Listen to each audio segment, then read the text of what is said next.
Hey, what's up guys? This is Fulo with another video. Shout outs to the whole LDBC.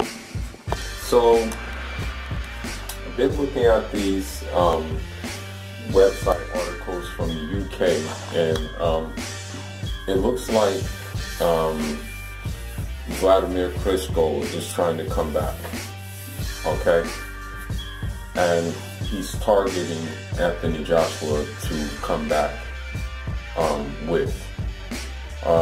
It said in the thing that, you know, he texts Anthony Joshua and he said he feels that he can beat any of the current heavyweights right now. You know, that's what was allegedly said. Now,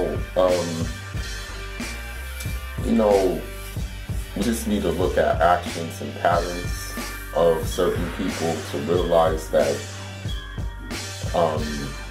this could very well happen, unfortunately. I mean, you know, the true boxing fans are not interested in seeing Klitschko come back. He left. He already did what he had to do. You know, there's no reason for him to come back again unless he's hurting for money and unless he didn't invest the money right. That's the only reason he would need to come back. Now, one thing I want to say too is that if Klitschko were to come back, what would happen is that this would benefit Anthony Joshua, because, you know, you're giving another roadblock in Deontay Wilder fight from happening, and Tyson Fury fight from happening. You know, Anthony Joshua, we already know he doesn't want a Deontay Wilder fight. You know, the proof is in the pudding. I mean, I've said this in many videos before. You know, you're not really that wise if you turn down 50 mil. You know, it's not really that. You're not really using your intellect in doing that, and we know he turned it down. You know, I have the receipts, you know, but there's no need to go into those receipts because we know he turned it down, and that's just the reality. Now, the thing is, you know, Eddie Hearn, Anthony Joshua have claimed that they want Deontay Wilder in April, that this, that, and the other, but we know they don't want him. I've said it over and over again. If you really want to fight someone, you will cater at least partially to what they're asking for. You know, you will cater to basically, you know, accommodate them in some kind of way. Not in a way that is just overly benefiting you and benefiting them very little. I mean, I'll give you an example. This is not a monetary example, but it's just an example.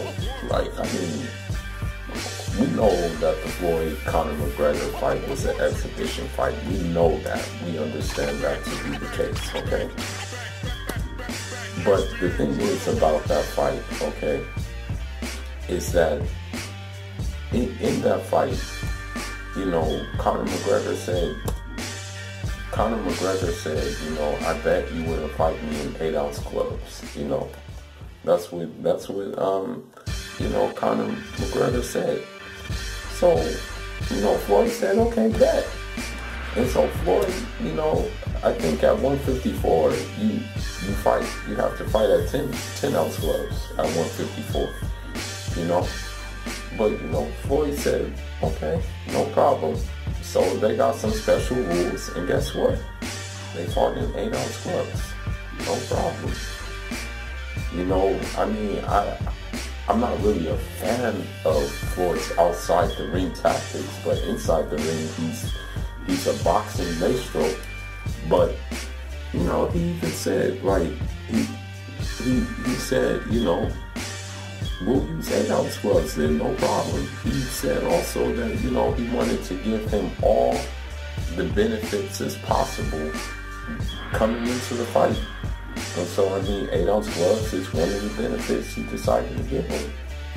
And so this goes back to my story with Anthony Joshua and Deontay Wilder. If you really want to fight him, there has to be a halfway point where you guys meet.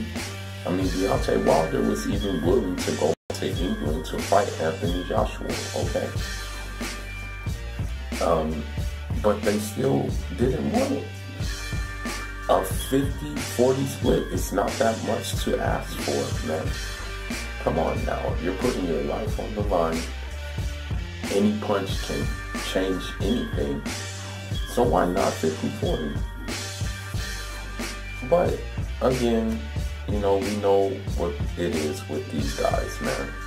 We know what it is. It's just more smoke. More smoke.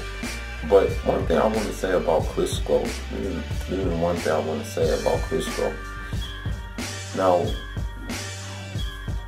it's interesting that Klitschko wants to target Anthony Joshua, and I think the reason why Klitschko wants to target Anthony Joshua is because Anthony Joshua, honestly, you know, he hasn't really improved. Like, he hasn't really, we haven't seen anything different from Anthony Joshua. We've seen the same thing, like, every fight from him. You know, so this is the scenario, you know, so with that being said, I think Klitschko thinks that, you know, this will be a light touch-up, you know, that he can just go in there and with that being said, he feels that maybe, you know, he can come back and handle it, you know. And I mean, I can't put it past him, because although Anthony Joshua got the win over Povetkin, in the first couple of rounds, Povetkin was touching Anthony Joshua up real well. So, you know, I guess Klitschko saw something from that fight and said, well, you know, this guy is easy pickings. But one thing I do want to talk about is the simple fact that, you know, Klitschko hasn't mentioned anything about Deontay Wilder. Klitschko hasn't mentioned anything about Luis Ortiz. And I know for a fact that Luis Ortiz will fight Klitschko. I know he will have no problem in fighting Klitschko. But, I mean, you have to ask yourself, why isn't he mentioning those guys? You know, if you're coming back, why not, like, put those names in your mouth? You know, and that's the thing, he hasn't really done that. I mean, it's also been, you know, although he said he feels like he can beat everybody in the heavyweight division right now, I mean, why is Anthony Joshua the only name he's mentioning? You know, this will be another video in itself, but I'm not going to make that video, not quite yet. The only time I'll make that video is if Klitschko actually comes back. If he actually does do the comeback that he's talking about. But anyhow, what needs to be said about Klitschko is Klitschko did duck Deontay Wilder at one time. You know, he really didn't want those problems. And again, I'm not saying that Deontay Wilder is like a good boxer. And what I mean by good boxer, I mean a good ring general, a good boxing, like, how should I say it, a good master boxer. Deontay Wilder, for me, is a very, very big puncher who has some boxing ability that needs to be refined, you know, in order for him to, you know, even have more weapons in his arsenal. But the one weapon in his arsenal has worked thus far. But once he adds good boxing and other things to that arsenal, that weapon will become that much more deadly. It will become that much more unpredictable. It will become that much more feared. That's what I have to say about that. But then what Eddie Hearn said, I mean, really, man, who really can you believe in that camp? Like, who really and truly can you believe in that camp? And be like, okay, this guy is telling the truth. Nobody. Seriously. But Eddie Hearn has gone on record, and this is bad promotional practices too. This is very, very bad promotional strategy. So Eddie Hearn said, you know, the April opponent, he's like, it could be Usyk, it could be Chisora, it could be White, it could be such and such. We have options. Basically, what he's doing is, you know, he's holding, making people hold their breath, right? And we know that he's not going to deliver on the product. We know it's going to be another subpar opponent, in which is going to be from that April 13th day. He also did mention Big Baby Miller, but I think he's even reluctant to have him fight Anthony Joshua as well. You know, the thing is, man, is that what Eddie Hearn likes to do, this is what Eddie Hearn is good at doing, is basically keeping other fighters' names who are on the other side of the pond in his mouth in order to look like he's actually moving and shaking, rather than actually just moving and shaking and not saying anything. You know, that's what it's really coming down to. Now, another thing Eddie Hearn likes to do is he likes to sign fighters. He'll say, you know, if you sign to me, I'll get you that fight.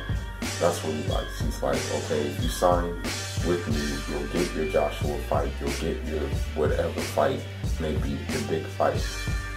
And then what he does is he has him fight nobodies without the big fight being delivered, you know. That's his MO. And so what I'm saying is that it will be the same thing repeated here. You know, I don't think Big Baby Miller is going to fight Anthony Joshua. You know, although I feel that, you know, Anthony Joshua maybe has the advantages to beat Big Baby Miller, I don't think he's going to fight him. Although he did sign to DAZN, or whatever the case may be, and he probably signed to DAZN based off of something Eddie Hearn told him, that I'm going to get you that fight, you know, with Anthony Joshua. But now, who do you see Big Baby Miller fighting? A bunch of like bartenders and construction workers, you know? So, at the end of the day, that April 13th day doesn't mean anything to me. I know for a fact that it's going to be a subpar guy, but I still wouldn't be surprised if it was if Klitschko was going to be the guy to fight on April 13th. I would not put it past Eddie Hearn or Anthony Joshua to do something like that. Because what they'll probably say is, we're going to surprise the fans. And then that's going to be the surprise over the hill Klitschko wanting to collect another paycheck. But, you know, leave your thoughts, leave your comments. Let me know if you think Klitschko is actually serious about coming back, or is it just naysaying. That's all I got for now, guys. Enjoy.